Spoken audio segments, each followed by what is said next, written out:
tudo bem? Gente, hoje não é o Padre Juarez. Hoje, gentilmente, eu fui convidado a fazer essa substituição aqui e já tô aprendendo aqui, gente. Já tô aprendendo porque são 4 convidados sensacionais, tá joia? Hoje o Padre Juarez, né, não pôde estar conosco, está curtindo uns momentos mais tranquilos, né, gente? E hoje, nessa quarta-feira, aliás, a próxima, né, ele estará voltando? Agora, quarta-feira já está de volta aqui, comandando aqui o Bendita Hora. E hoje você está comigo. Aliás, hoje às 8h30 da noite, estaremos juntos, eu, Padre Marcelo Rossi, também, esperando por você no Batismo de Fogo. Você pode participar através do chat, entra aqui conosco, aqui no youtube.com/Rede Vida, é isso? TV Rede Vida, youtube.com/TV Rede Vida. Vamos conhecer aqui os nossos convidados de hoje. São pessoas maravilhosas, que eu já estou aqui com elas. Como cada um é de um segmento, né? E eu fico lisonjeado quando eu tenho a oportunidade de aprender um pouco mais. E nesses poucos minutos aqui, já aprendi demais, gente. Olha só quem está com a gente hoje aqui. Preste bem atenção, hein? Doutora Daniela Gomes, advogada, isso mesmo, pode aplaudir em casa. Olha só, advogada especialista em Direito Empresarial, pós-graduada em Direito Previdenciário, membro do Grupo de Estudos de Direito do Trabalho do professor desembargador Francisco Ferreira Jorge Neto, vice-presidente do TRT, Segunda Região, desde 2017. Bem-vinda. Obrigada, é um prazer estar aqui. Olha, que alegria, né, gente? Eu sou aposentado já, viu, gente? Sou aposentado, 42 anos de contribuição. E eu precisei muito de pessoas como você, que me ajudaram muito.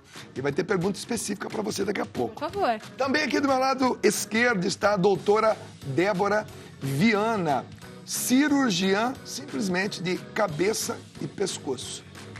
Pode imaginar o que seja isso, gente? Ela mostrou umas fotos para mim aqui. Nós ficamos chocados. Meu Deus do céu. Deus seja louvado, porque ele mesmo pensou em pessoas como ela, como a doutora Viana, doutora Débora Viana, que deve fazer um bem tão grande às pessoas que precisam dessa especialização. Possui graduação em medicina com residência médica em cirurgia geral e cirurgia de cabeça e pescoço. É membro titular da Sociedade Brasileira de Cirurgia de Cabeça e Pescoço.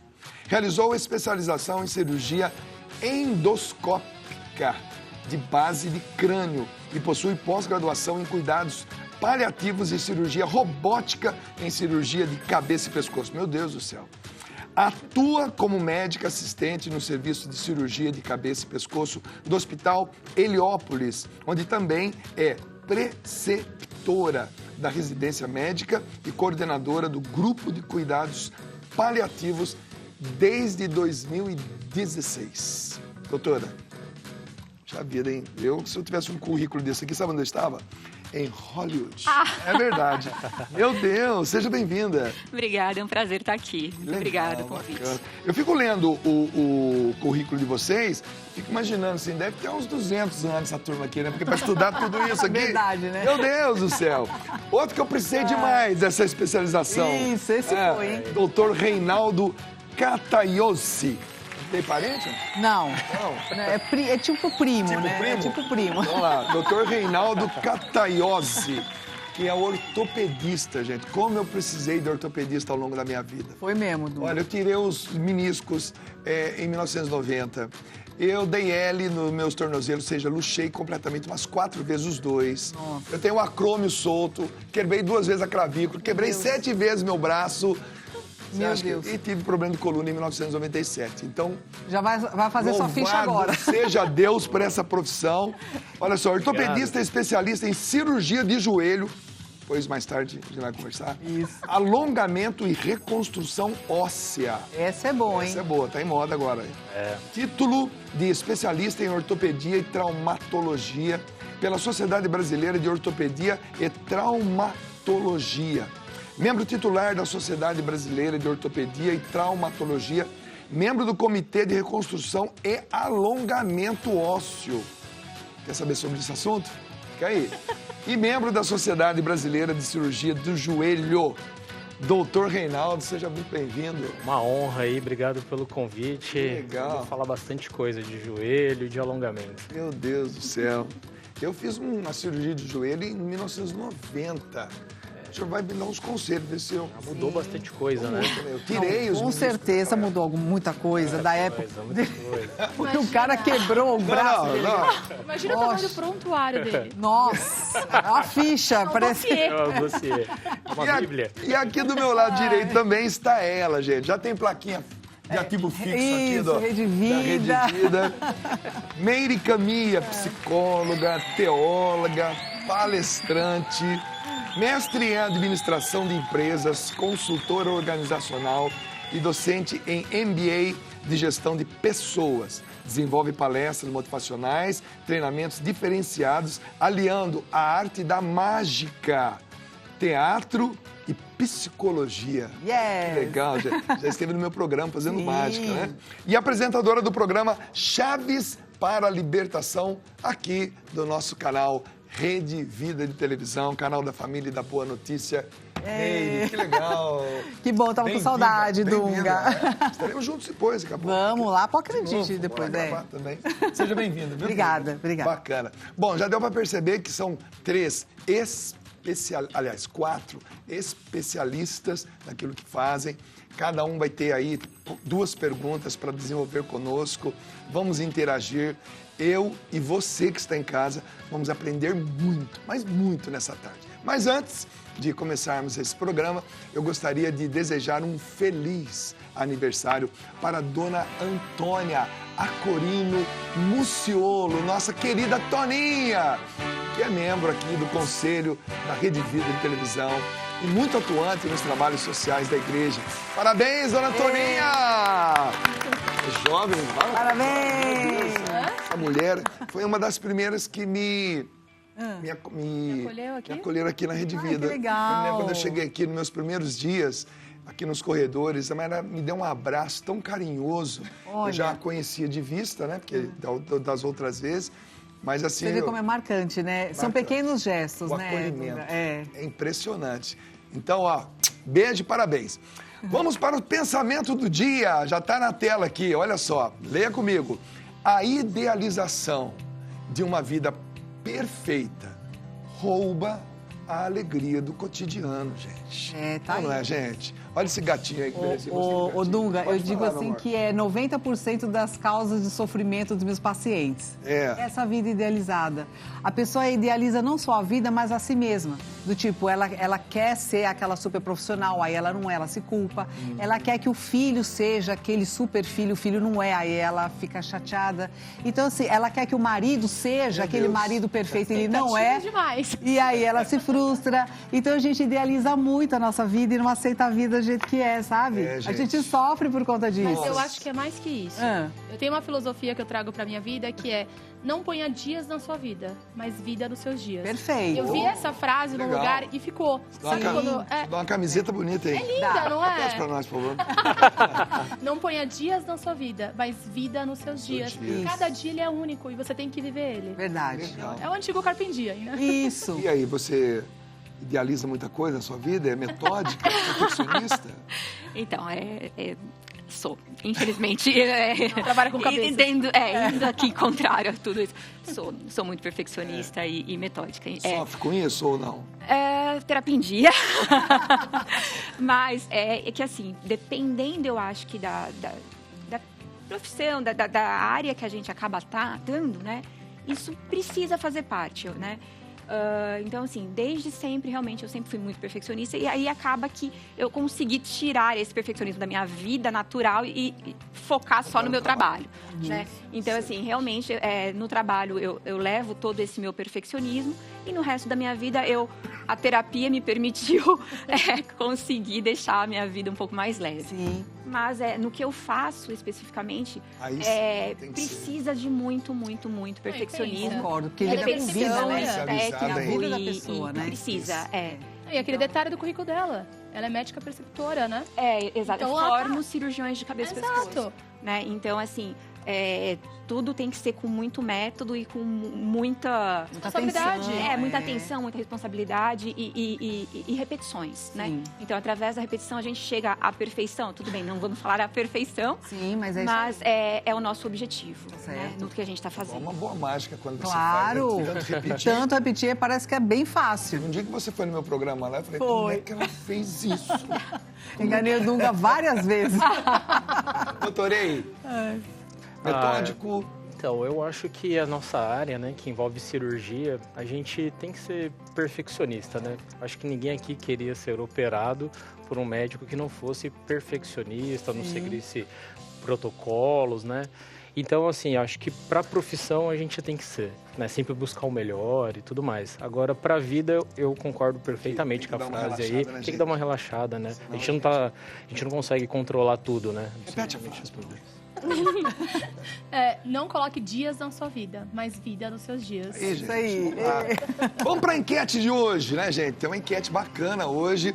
Hoje é o Dia Mundial do Coração. Tá bom? Do coração. E a nossa enquete é a seguinte: você já marcou uma consulta com o seu cardiologista esse ano? Sim ou não? Vote então aqui pelo nosso Instagram. O nosso Instagram oficial do programa é @programa Bendita Hora. Tudo junto. @programa Bendita Hora. Você já marcou? Gente, 3 anos atrás eu infartei. Falando que o prontuário dele é grande. Infartei. Dunga, não Acordei acredito. 5h30 da manhã, parecia que tinha um rinoceronte sapateando no meu peito aqui. Ah, O hospital fica 4 minutos da minha casa. meu Eu Deus. fui dirigindo. Ai, que beleza. Cheguei lá, enfim. Graças a Deus, estou aqui para conversar com vocês. Nossa, foi E dirigindo. 2 meses antes eu tinha feito todos os meus exames, não tinha dado nada. Ah, tá vendo? A gente não Foi sabe. apenas uma obstrução. A gente Apenas. imagina as causas, mas é muito importante. Mas você já fez? Já marcou? Sim ou não? Responda aí para nós, tá legal? Bora para a notícia? Primeira notícia do dia. Vamos lá? Deixa eu ler aqui com vocês, aqui, olha.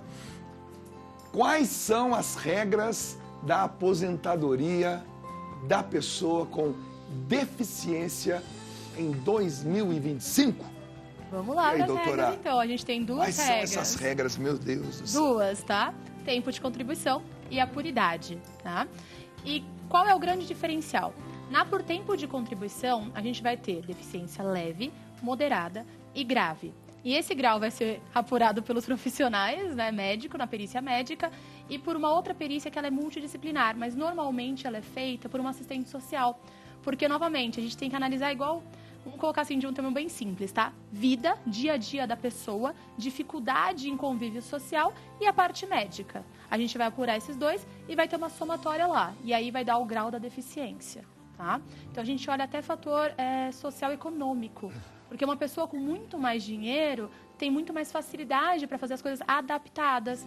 Enquanto uma pessoa com uma renda menor, poxa, até pegar um ônibus para chegar no trabalho é muito mais difícil, né? Então a gente tem que ter essa análise, não só a médica que fala a lesão é essa e acabou, tá?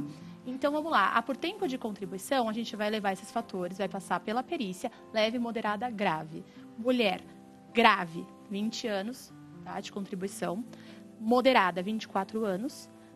Leve, 28 anos. Homem, 25, 29, 33.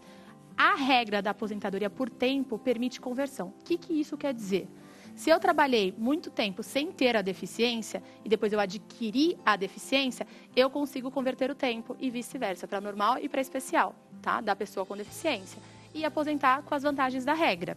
E a por idade precisa de 15 anos de contribuição. Mas é aí que está a pegadinha. Os 15 anos não podem ser convertidos. Tem que ser 15 anos da pessoa com deficiência, tá? Mais a idade, 55 anos mulher, 60 anos homem, tá? São essas duas regras. Isso no Brasil, digamos assim, tem uma velocidade para isso, é difícil, porque a gente no papel é tão simples, né? Tá escrito, tá definido, isso. Na fala parece que é fácil, mas quando você vai juntar a papelada, aquela Gente, coisa... é muito difícil, tá?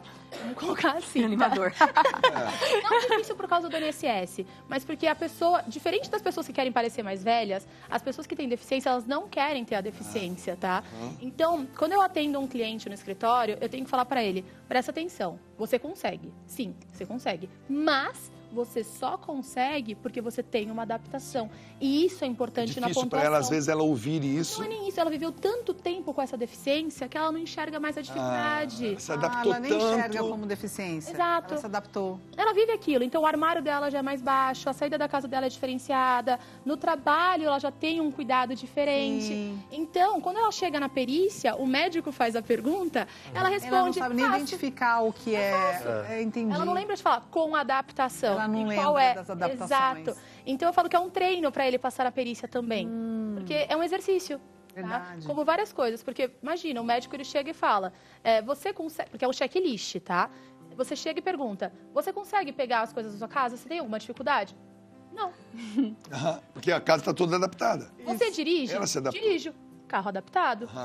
Você vai como para os lugares? Eu tenho uma pessoa que me leva. Eu vou normal, não tem problema nenhum. Aí vai lá no checklist, lá, negativo, negativo, negativo. Só que não é a verdade daquela pessoa, entende? Então a gente precisa demonstrar. E nessa hora tem aquele respeito humano, né? Porque eu acredito eu que o profissional que está com muita experiência, ele está vendo na frente dele, não, as respostas não são precisas, mas como é que eu entro nesse mundo dessa pessoa? Isso. Tem que ser ofensivo também, né? Exatamente. Tem que tomar cuidado. Eu falo que a perícia médica ela é uma perícia prática. O médico vai lá, rapidão no checklist. Sim ou não, né? Ele é muito assim. Eu falo que a pior hora de fazer ponto é na médica. Na social, elas têm um tato diferente. Desculpa, tá, gente? Mas é diferente. A social, ela toma aquele cuidado de entender, ela ouve mais, a perícia dura mais. E ela pega todos os aspectos econômicos sociais, psicossociais. Então, é uma perícia mais cuidadosa, né? Com a pessoa. E, gente, bom, tem notícia nova aí? Opa, manda mais uma, vamos lá. Vai, põe aí para nós aí. Eu tô pegando aqui a luz aqui, né?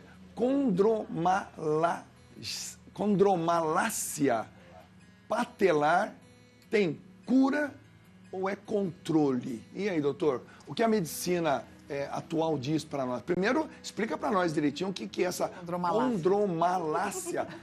Porque a palavra é... Nome feio. Muita gente tem esse problema, né? Então... Acho que a minha esposa está com esse problema. Mulher que usa salto alto.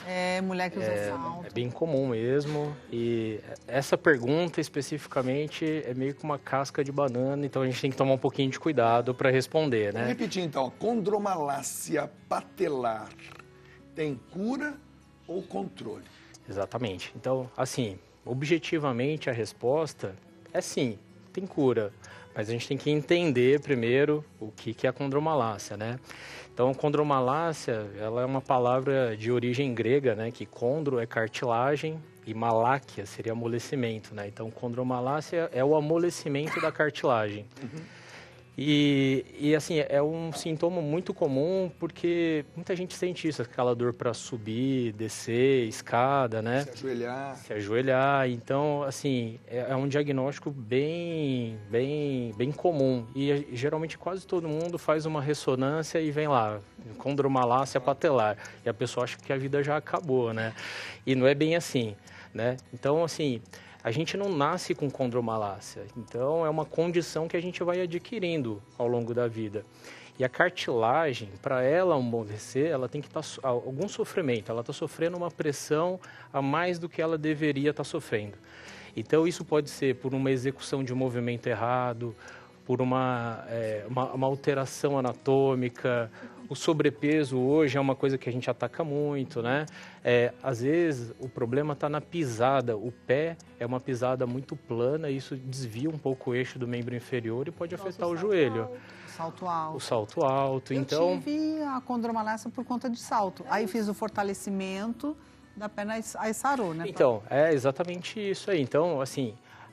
cabe, né, ao médico, na verdade, orientar isso para o paciente. A gente tem que saber o que está causando a condromalácia. Se é um problema biomecânico, se é um problema anatômico. É mais comum nas mulheres ou nos homens? Nesse ponto, a mulher é um pouquinho mais desprivilegiada. Sofre um pouco mais. A proporção, em média, de 3 mulheres para 1 homem. Por quê, né? A mulher tem uma condição anatômica que favorece mais a ter condromalácia. Mais padrinho, quadril. O tal do joelho em X, né? O joelho valgo. A mulher tem um ângulo diferente do quadril, né? Pela questão mesmo, uma bacia mais ginecoide. E isso faz com que a patela tenha mais ginecoide. É da menina. Mais larga, né? Um pouco, né? Muito técnico aqui, né? Mas enfim. Imagina um médico, 2 médicos adolescentes, aliás, 2 médicos estudantes elogiando uma mulher. Nossa, mas que...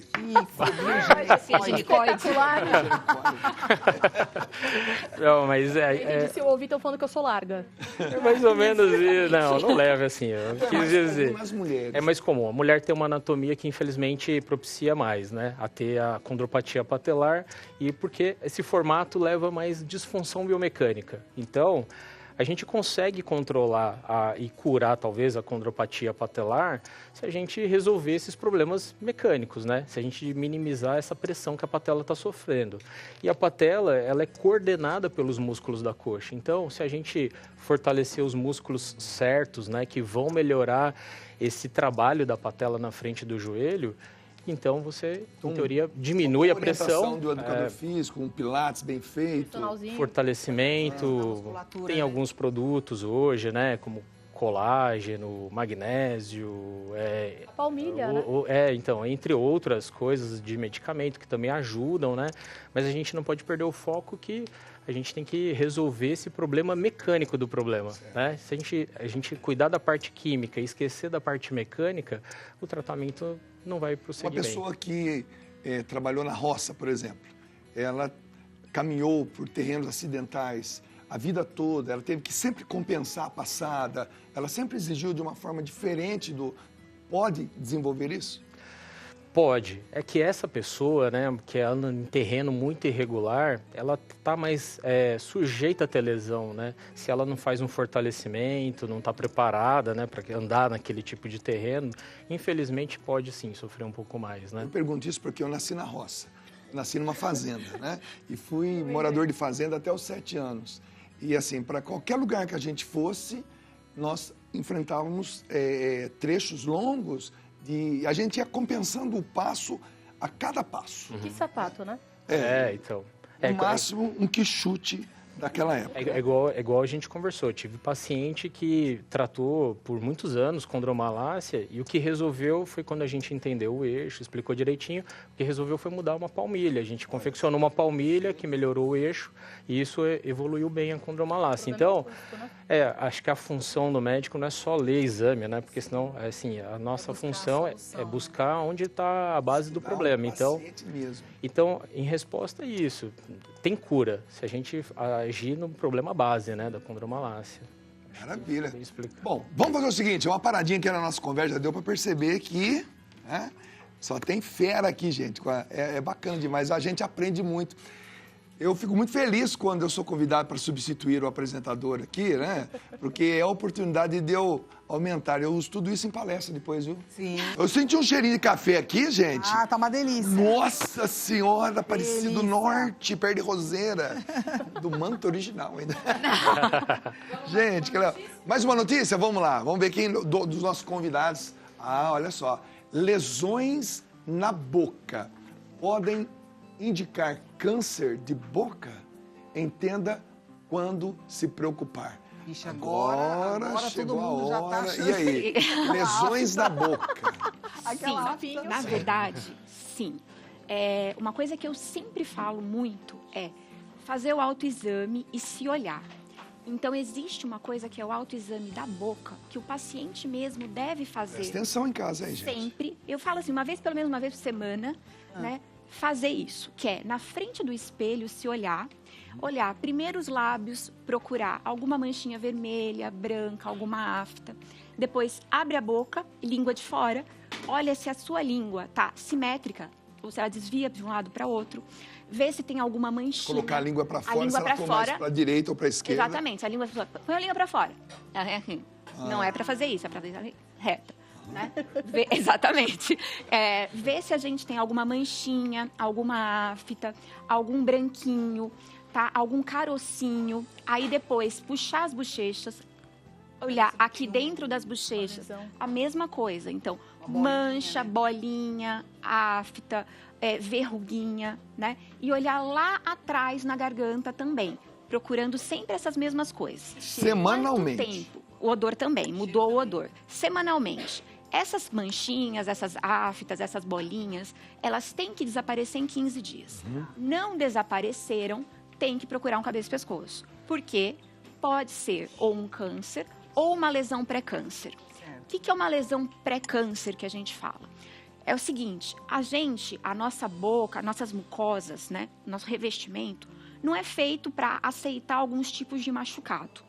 Então, a gente vai lá e machuca todo dia, com uma prótese que está mal ajustada, ou um café fervendo, ou um chimarrão fervendo todo dia. E aí vai todo dia tendo essa agressão, machucando. Magoando, como dizia nosso pais, fica magoando. Aí magoando. O que vai acontecer? A gente vai sofrer uma mutação, porque a mucosa, o nosso corpo ele é inteligente. Então, poxa, eu estou sendo machucado todo dia, eu sofro uma mutação, eu mudo para aguentar. Só que a partir do momento que eu dou a primeira mudadinha para aguentar, fica mais fácil para eu dar a segunda mudadinha. E isso é o pré-câncer, não é o câncer ainda. Aí eu dou a terceira, ainda não é o câncer. Aí eu dou a quarta mudada, e aí isso é o câncer. É o corpo tentando se adaptar àquela agressão que eu mesmo estou causando. Diz que no Japão é muito comum câncer de esôfago por conta do chá quente que o japonês toma. Então isso é verdade, né? É muito quente. E no sul do Brasil também. O chimarrão. E ainda eles tomam com canudinho, que aí ele vai direto lá. Que não você faz assim, né? Exato. Você na boca. Isso também, porque, por exemplo, lá no consultório, quando eu vejo o paciente com estigma de bruxismo, que é aquelas linhas brancas na bochecha. Não é pra gente ter isso. Então eu falo, vá pro dentista, fazer o quê? Aquela plaquinha deliciosa que ninguém gosta de usar, né? Mas que é importantíssimo. Por quê? Porque agressão atrás de agressão leva à mutação. E aí eu tenho câncer. Por que o nosso maior fator de risco para o câncer de boca é cigarro e bebida? Porque a bebida alcoólica. O tempo todo, né? Porque é o tempo todo machucando. Então eu machuco, eu tenho uma mutação. Tenho uma mutação, fica mais fácil para a segunda, a terceira, a quarta e virou o câncer. Olha que interessante, como o corpo ele é inteligente e ele preza pela vida. O câncer, ele precisa de uma certa insistência para ele fixar no corpo. Exato. De tanto que a gente agride. Principalmente nesse caso de boca, né? Porque a boca, desde que nós somos crianças, né? Nós temos o prazer. É um prazer você comer algo gelado, ou ingerir algo gelado. Teve câncer de boca, ele fumava o cachimbo e ficava com o cachimbo pendurado. Câncer no lábio deve ter tido. Pessoas que mascam fumo, por exemplo. Também. Então, o mascar... Ainda tem muita gente que compra o fumo e fica mastigando para poder cuspir. Quer dizer, é uma coisa até meio ruim, né, da gente estar do lado. Mas pessoas que fazem isso mesmo. Também, é tudo que for uma agressão. Né? Então, são fatores que levam a uma mutação. E aí, isso predispõe o câncer. Não é que todo mundo que faça vá ter, mas é uma predisposição. Por isso que eu falo dessa importância da gente ficar se olhando, de fazer esse autoexame, para a gente ver simetria, coloração, aparecimento de afta e bolinhas, né? Os altinhos, então as vesículas. Porque teve isso, identificou, 15 dias não sarou, vai no cabeça e pescoço, porque aí o que a gente vai fazer? Um diagnóstico precoce.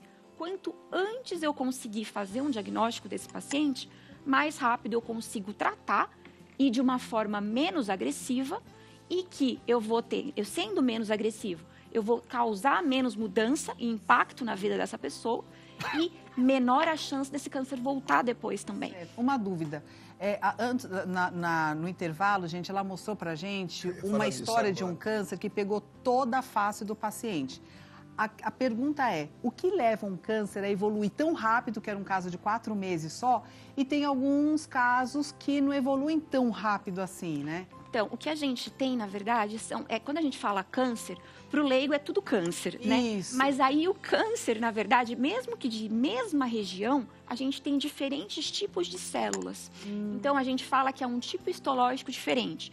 Então, eu tenho tipos histológicos, então o tipo de célulazinha que está lá, de baixa agressividade. Então, que é um câncer que vai crescer muito lentamente, né? Devagarzinho. Então, a gente consegue pegar ele no início, mesmo tendo ele lá há muito tempo. E eu tenho os cânceres de alta agressividade, que a gente chama de alto grau de diferenciação. No caso, a boca é propício a isso. Na verdade, exato. Então, assim, na verdade, esses cânceres de lábio, de boca, de garganta, a maior parte deles são esses mais agressivos. né? Que eles são mais propícios ao tipo de crescimento que eles vão ter. Então, é o tipo de mutação que aconteceu. Mas eu vou ter também em boca tipos de célula, por exemplo, que vão ser mais resilientes, mais lenientes, né? Que vão ser mais lentinhos de crescer e mais fácil da gente tratar. Eu tenho também. Só que esses aí que são causados pelo cigarro e pela bebida vão ser, sim, os mais agressivos. Gente, olha, se eu fosse você... Parava de beber e de fumar. Pararia de fumar, principalmente hoje, tá bom? Tem um outro fator importante que eu preciso falar, que é também de fator de risco, que é o HPV.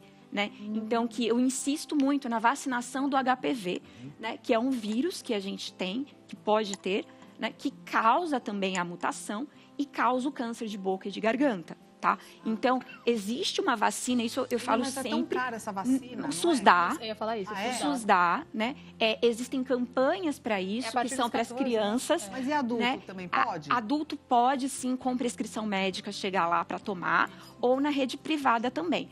Mas, assim, é importantíssimo, mesmo que já tenha tido relação sexual, então, pessoas que já foram expostas, tomar essa vacina, porque aí a gente diminui, sim, e muito a incidência do câncer HPV positivo. É pegar uma prescrição médica, mesmo o adulto, e vacinar. Vacina, porque é muito cara essa vacina. Você pega com o ginecologista. O ginecologista, o cabeça e pescoço, estamos aqui. Vamos para a próxima pergunta aqui. Agora, porque tem a sua especialização. Isso, vamos lá. Olha, esse caso... Mães esse narcisistas quebram o ideal da figura materna? Pois é. O que é o narcisismo, né? Todo mundo fala hoje, está na moda falar, minha mãe é uma mãe narcisista, eu sofro muito e tal. É que esse termo, narcisismo, ele ficou muito famoso, mas na verdade é assim, a gente julga a outra pessoa como narcisista, confundindo com egoísta. E o narcisismo, ele faz parte da nossa evolução. Todo mundo passa pelo narcisismo. Então, Freud usou esse termo narcisista baseado na história de Narciso, quando ele se apaixona pela própria imagem, né?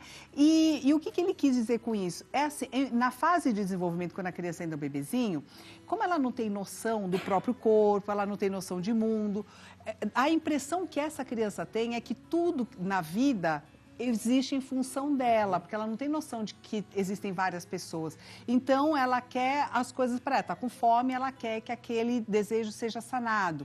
Então, às vezes, a gente usa esse termo para exemplificar as pessoas que são muito voltadas para as próprias necessidades.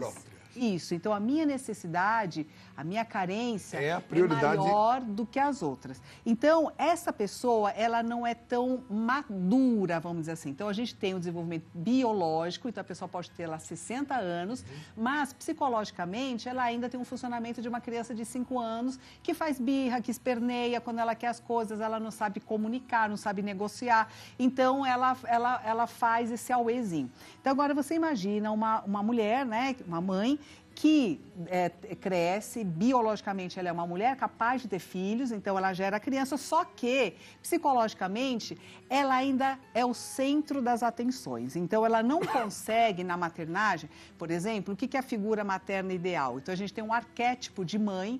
E o que é a boa mãe? É a mãe que se doa, é a mãe que acolhe, é a mãe que enxerga a criança na sua alma, é aquela mãe que está pronta para tudo, ela tem olho para o filho. Ela vive em função do filho. Isso. E a mãe narcisista, ela não consegue fazer isso, porque à frente de tudo ainda está a necessidade dela. E ela quer, às vezes, reproduzir no filho aquilo que ela ainda não conseguiu também. Então, ela projeta no filho, então as necessidades é tipo, eu queria ser uma bailarina, não consegui ser, sou frustrada, então minha filha tem que ser uma super bailarina. Ou então, ela não vai enxergar a necessidade do filho e só a dela. Então, eu sou melhor, você é uma droga, meu filho. Que pena que você é uma droga, porque eu que sou boa, né? Você só faz coisa errada, entende? Então, a relação, ela sempre vai ser uma relação muito conflitante, de amor e ódio. Porque ao mesmo tempo que ela gosta da criança, ela odeia a criança. E a criança, da mesma forma, ela vai ter mensagens duplas, do tipo assim, será que essa mãe, ela me cuida, ela gosta de mim, ela está contra mim, porque ela só me ataca, ela só aponta os meus defeitos. E como melhorar isso? Porque olha, deve ter alguma mãe agora nos vendo aqui e fala, pô, mas ela está falando de mim. Isso, a minha mãe era assim.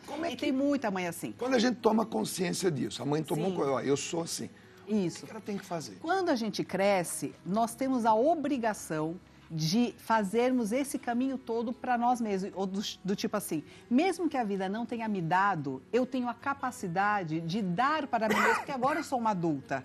Então, com discernimento, eu posso escolher, eu vou sentar, chorar e me fazer de vítima o resto da vida, ou eu levanto e com as coisas que eu tenho, com as condições que eu tenho, eu vou transformar, porque eu acho que o ser humano ele tem uma capacidade de ser um alquimista. Então, você transforma toda a mágoa em coisa boa. Você não precisa propagar a mágoa que você recebeu, nem a chateação que as pessoas tem deram. essa condição. Temos essa capacidade de transformar em amor. A gente tem que matar a nossa mãe, pra gente Sim. evoluir. Então, Alguém já ouviu isso? Sim. Gente, não entendo literalmente, tá? Não é? O que significa o matar a mãe? Já aconteceu isso, gente. Socorro. Na adolescência, é importante que o matar a mãe, o pai e a mãe, significa eu cindo com ele, eu quebro esse laço no sentido de ganhar a minha independência, a minha autonomia para o mundo, porque senão, se a criança não quebrar com o pai e a mãe, ela vai ser aquele filhinho que está sempre embaixo da asinha e aquele cara que casa e a mãe que manda na casa e a nora sofre. Esse feijão tá quase Isso, igual da minha. isso, é esse homem que... Isso deve ser pra mulher. Que não quebrou Olha, os hoje laços. você quase fez igual. E quebrar o laço não significa deixar de amar, Sim, com mas significa ele saber evolução que pessoal. é uma evolução porque ele agora tem a família dele, ele agora é o chefe da família dele. Então, em primeiro lugar está a mulher dele e a prole dele. Então, ele cinde com a família do pai e da mãe, com muita gratidão, não deixa de amar nem de cuidar, mas a obrigação primeira é com a mulher. Quando isso não acontece, aí dá aquelas brigas de família. Mas é o que ele falou, viver o sonho do pai, né? Então, quando ele impõe o limite de, tipo, esse não é meu sonho, eu tenho meu sonho, é a morte dos pais, né? Isso, exatamente. Foi quando Precisa ter no coragem caso, eu pra não fazer sou isso. mãe, sou pai, mas eu sempre gostei, fui um bom desenhista, né? Tanto artístico quanto técnico. E quando eu percebi que o meu filho também tinha essa habilidade, eu queria muito que ele estudasse desenho técnico, desenho industrial. Sim. Não, pai, eu quero ser historiador, quero estudar história. Filho, mas ali eu senti que eu queria também que ele, entendeu? Isso. E olha, hoje é um historiador de mão cheia, meu E Deus. um desenhista maravilhoso, E também, né? também. Vamos lá para a próxima aqui, gente. Põe aqui na tela pra gente, vamos lá. Olha, Setembro Amarelo, né? Trabalhadores com depressão têm direitos garantidos por lei e benefícios no INSS. E aí? Vamos lá. É. O que acontece? O INSS, ele sempre reconheceu as doenças psiquiátricas, tá? Só que qual é o problema da doença psiquiátrica? Ela é invisível, tá? Então, para a gente fazer um diagnóstico preciso é muito mais complicado. Então, vamos lá, passar pela perícia médica. Ele vai procurar evidências na pessoa de que ela está incapacitada. Porque o INSS ele não dá benefício por você ter doença. Ele dá por incapacidade. Isso tem que ficar muito claro. Então, não basta eu ter um câncer. Exato. Esse câncer tem que me incapacitar. Sim. Não basta eu ter uma É um doença. prêmio pelo fato de você ser portadora. Da doença. Exato, da doença. Aham. Então, a depressão ela tem que ser algo incapacitante. Aquela pessoa não consegue sair da cama, ela não consegue sair de casa, ela não se cuida, acabou. Físico ou intelectual. Tudo. E isso fica evidente no corpo da pessoa, tá? Nossas emoções falam. Então, você vê que a pessoa ela não penteia mais o cabelo, a roupa tá largada, Não toma banho. nada. Tanto que na descrição da perícia vai vir sobre a imagem dela, como ela estava naquele dia da perícia. Então, assim, o INSS sempre reconheceu, tá? Então, depressão, transtorno de ansiedade, síndrome do pânico, são benefícios garantidos, sim, se você tiver a incapacidade, tá? Então, o mais importante é ter um laudo com um CID, porque é obrigatório ter o CID, mas tem que estar lá a sua incapacidade. Tá? Isso é necessário passar por um psiquiatra, ou seja, ele vai te consultar, você vai até fazer um acompanhamento com ele. Exato. Ele vai ter que elaborar esse papel. O psicólogo ele faz o acompanhamento, mas quem dá o CID é o médico. É o Então você vai ter que passar, você vai fazer um acompanhamento com o psicólogo, mas você vai passar pelo seu psiquiatra Ou seja, para quando pegar. ele for comparecer diante do juiz, o quê? Do perito do INSS. Perito do INSS, para que o juiz um dia dê a... É que é tudo administrativo, né? Aqui a gente está falando primeiro na esfera administrativa. esfera. Então é tudo dentro do INSS. Então é o servidor. O servidor ele vai pegar o processo de aposentadoria ou de pensão ou neste caso do auxílio doença. Ele vai olhar, é caso de perícia. Ele vai fazer o agendamento da perícia e vai encaminhar esse processo. Vai para o médico do INSS. O médico vai agendar, a pessoa vai comparecer. Aí ele vai fazer lá a avaliação clínica. vai devolver para o servidor com o parecer dele, tá? Porque o médico, ele não decide. Quem decide é o servidor ou, num processo judicial, o juiz. Então, vai estar lá, realmente a pessoa tem capacidade, acredito que o afastamento deva ser de 3 meses. Aí o servidor vai olhar e vai falar sim, aí ele vai concluir lá no sistema e a pessoa vai ganhar o benefício por 3 meses. Por isso que é importante, então, a pessoa que tem essa limitação de já entrar no ritmo de tratamento, de acompanhamento, para que tenha realmente um histórico. Porque imagina você, eu quero me aposentar hoje por uma limitação X, qualquer, seja intelectual ou mecânica. Eu quero isso para hoje. Não, tem que ter um... Isso é um ponto muito importante, não dá pra ter documentação. pra hoje. Até para a aposentadoria da pessoa por deficiência, voltando um pouco, porque o difícil é provar a data. Então, quando começou a sua incapacidade, seja a depressão, seja a deficiência, histórico médico, e hoje em dia, por prontuário digital, tudo agora está virando digital, ficou muito mais simples. Mas imagina você com a sua lesão de 1990, pegar a documentação. O médico já nem está mais com a gente, já está na eternidade. Verdade. Mais uma notícia? Vamos lá. Aqui, bota aqui pra gente. Esse aí. Essa eu tava esperando. Alongamento. Gente, quando eu dou essa virada aqui, ó, saca só. Tá Guga, só você. Março viu? do ano que vem, vou fazer o implante. Não estava olhando para aí até você falar. Tá. Não é? Você estava olhando? Eu não estava Ninguém olhando. tinha percebido. Obrigado. Tá tão discreto. Alongamento ósseo. Conheça a técnica cirúrgica para ganhar centímetros de altura. Agora é com o senhor. Vamos lá. Olha os Tem baixinhos. até filme sobre isso aí. É isso mesmo. Então, tá ficando mais popular, né, agora que tá aparecendo em filme e tudo. Mas, assim, na verdade, uma técnica de alongar o osso já é muito antigo, né? O alongamento ósseo foi desenvolvido pelo Abramovich Lizarov, né, era um russo que aperfeiçoou os fixadores e ele descobriu, na verdade, o grande lance... A princípio ele fez isso para corrigir uma fratura. Para tratar patologias, né? E aí, assim, o que ele descobriu era a velocidade que a gente tinha que afastar um osso do outro para ele conseguir se regenerar. Isso não pode ser nem muito rápido e nem muito lento, né? Então, esse russo passou esses ensinamentos para a gente até hoje. Todo mundo que mexe nessa área, né, de alongamento ósseo, reconstrução, a gente segue as teorias do professor Abramovich Lizarov. E tanto que tem um aparelho de fixador chamado Lizarov, né, que a gente usa muito. Então, o alongamento ósseo, na verdade, ele foi desenvolvido para a gente tratar de patologias, né? Tem fraturas, tem gente que sofre um acidente de moto, a pessoa às vezes perde osso no asfalto ali. Então, a gente tenta hoje o máximo possível preservar um membro, né? Então, a gente perde o osso, a gente consegue fazer o próprio osso se regenerar e preencher aquele espaço perdido. Então, o osso, ele é um órgão altamente regenerativo, né? Por isso que a gente quebra, o osso consolida, então o osso tem essa capacidade. Geralmente, onde forma o calo, ele fica até mais forte. Geralmente, isso acontece quando você refratura, você não refratura o calo, você refratura um outro ponto, mais né? Para frente, mais para trás, mas ali ficou mais... É uma solda boa. Exatamente. É a solda do Papai do Céu, né? Papai do Céu faz direitinho, né? Deus faz direitinho essa solda. Uma curiosidade. É melhor na parte inferior, ou seja, antes do joelho, ou no fêmur ali? Onde é o melhor lugar para fazer esse alongamento? Boa pergunta.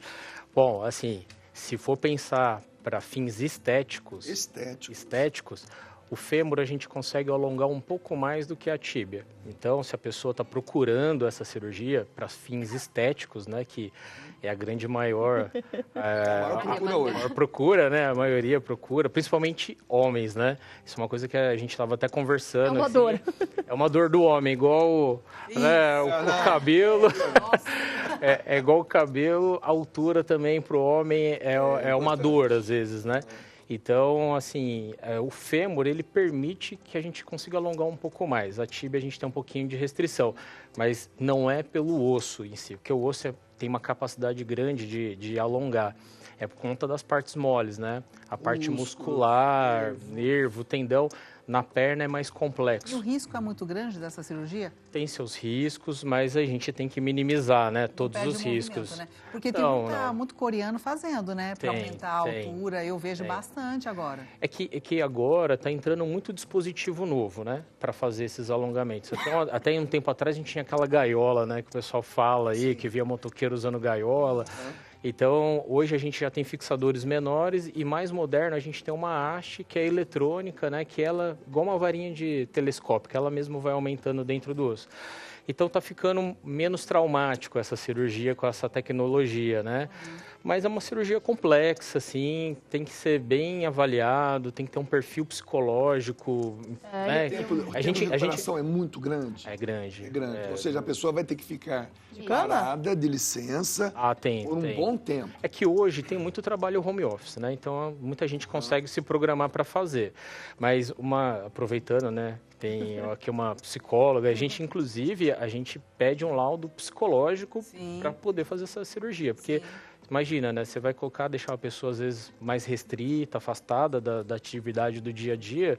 Se ela já tem uma tendência à depressão e tal, você vai piorar a vida da pessoa, Você pede o atestado para fazer a cirurgia ou para apresentar em algum... Não, pra gente Porque ela é poder particular, operar. não é? Assim, Para ele operar o paciente. assim como a gente pede uma avaliação do cardiologista, Entendi também. Para essa cirurgia a gente pede uma avaliação Porque é uma cirurgia do psicólogo. particular, né? É estética a maior parte das Exatamente. vezes. Precisa ter uma avaliação psicológica, né?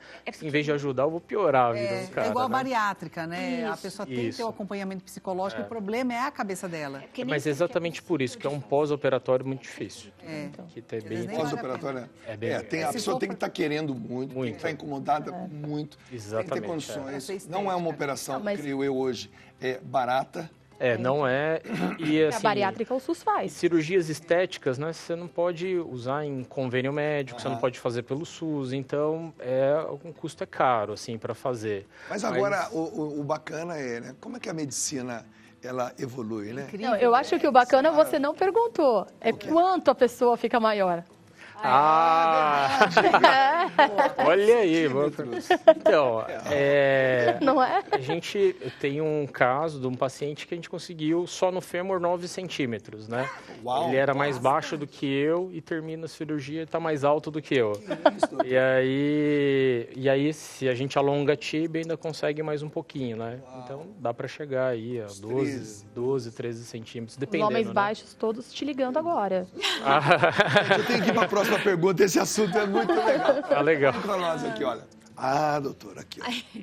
Caroço no pescoço. O que pode ser e quando procurar ajuda? Caroço no pescoço. Aí a gente entra novamente também, pode ser muita coisa, né?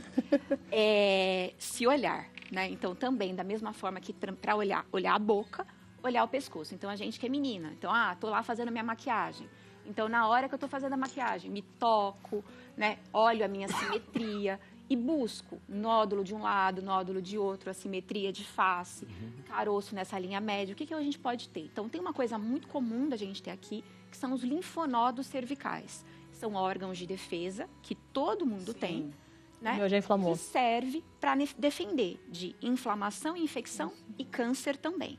Então, um linfonodo que eu posso ter, por exemplo, aqui por uma dor de garganta. Isso. Só que ele tem que sumir em 30 dias. Nada a ver com cachumba, essas coisas. Então, cachumba de quando eu tenho a parótida, que é aqui nessa região, que é um órgão que produz saliva e ela inflama e fica grandona, tá?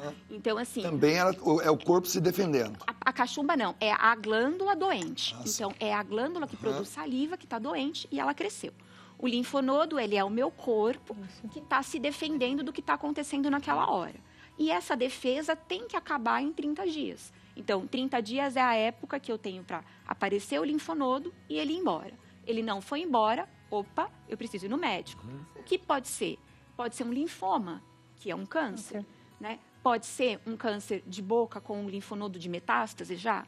Pode ser um tumor da parótida, que é um órgão que dá a cachumba, com uma metástase. Então, isso precisa ser investigado obrigatoriamente com uma biópsia. Então, 30 dias de linfonodo, igual a investigação. Eu tô com uma assimetria aqui no meu rosto. Então, a minha parótida é maior de um lado do que da outro. Uma cachumba, ela é autolimitada, ela começa e vai embora. Não, só cresce. Opa, Não é para estar continuando crescendo. Preciso ir ver. Por quê? Pode ser um tumor na parótida. Eu vou fazer o meu autoexame. Eu pego um copo de água, tomo a água, olhando no espelho e aparece um gogó aqui embaixo, tá?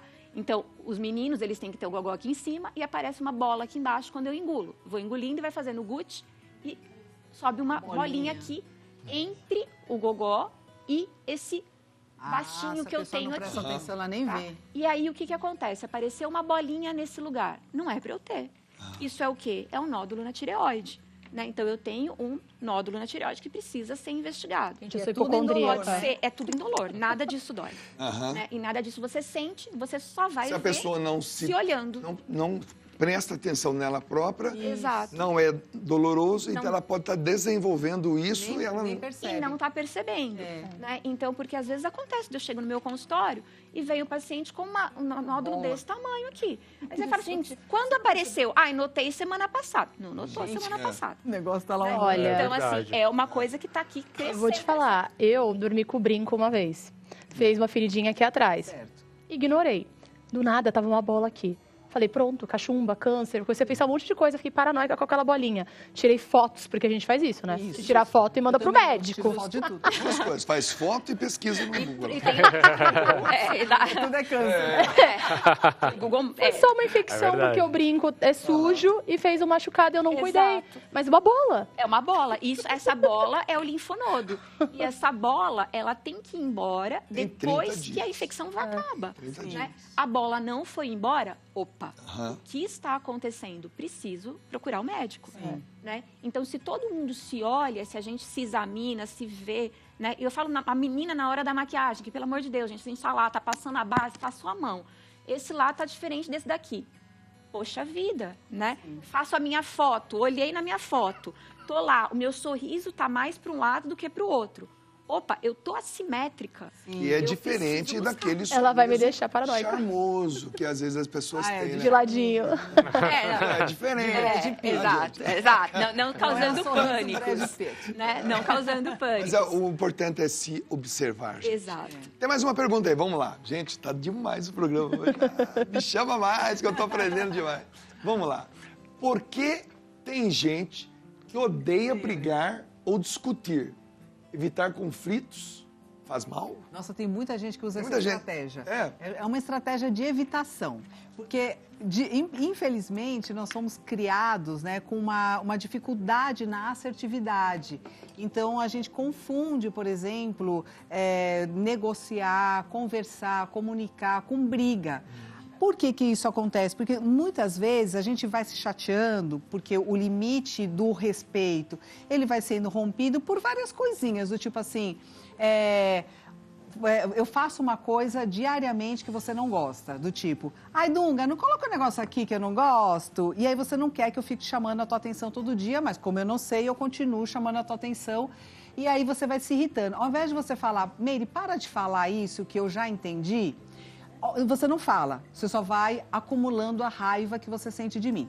A hora que toda a raiva acumulativa, chega um ponto da gota d'água, que aí você vai explodir comigo com qualquer coisa. Aí eu falo, nossa, como você é grosso, Nossa. entendeu? Só porque eu falei isso. Isso, sabe? Então, como nós não aprendemos a comunicar os nossos desejos ou necessidades ou incômodos com a outra pessoa, e a gente só faz isso da pior forma possível, na pior hora, e as consequências dessa ação explosiva é sempre muito negativa, a gente aprende, nossa, comunicar é perigoso.